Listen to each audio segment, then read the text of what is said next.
Le joli mot du jour, aujourd'hui, impétrant.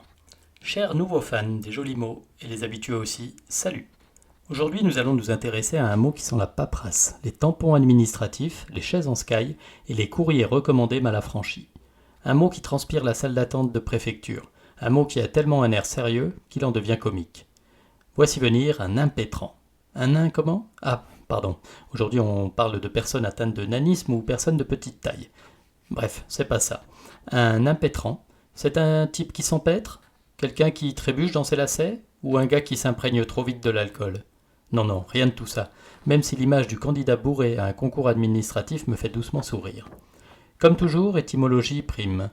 Impétrant vient du latin impetrare, qui signifie obtenir par une demande, arracher une faveur, obtenir grâce à une prière appuyée. En français ancien, impétrer signifiait solliciter, mendier un privilège, ce qui vous donne déjà un aperçu du degré d'asservissement contenu dans ce pauvre mot. L'impétrant, historiquement, c'est donc celui qui obtient quelque chose, mais seulement après avoir beaucoup demandé, insisté, reluqué, fait le pied de grue, fait suer un fonctionnaire. Bref, celui qui n'est plus tout à fait un mendiant, mais pas encore un élu.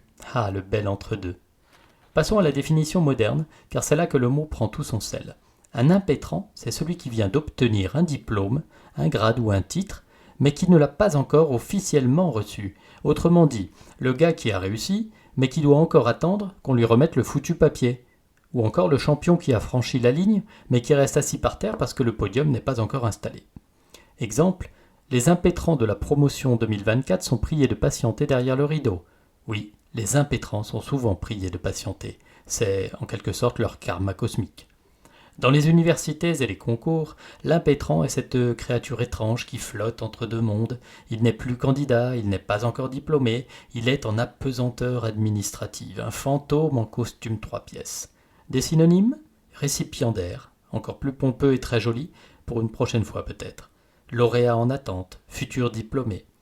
Des antonymes ? Recalé, ajourné, mal classé, ainsi que tous ceux qui préfèrent oublier leur passage devant le jury. Mais, chers auditeurs, ce mot a aussi une saveur légèrement ironique, parce que l'impétrant, souvent, a trimé pour y arriver, et pourtant on le désigne par un mot qui sonne comme un personnage de Molière affublé d'une perruque trop lourde. « L'impétrant, monsieur, l'impétrant, faites entrer l'impétrant !» Alors, question du jour, avez-vous été impétrant un jour ? Étiez-vous fier, stressé, hagard, transpirant, tremblant ?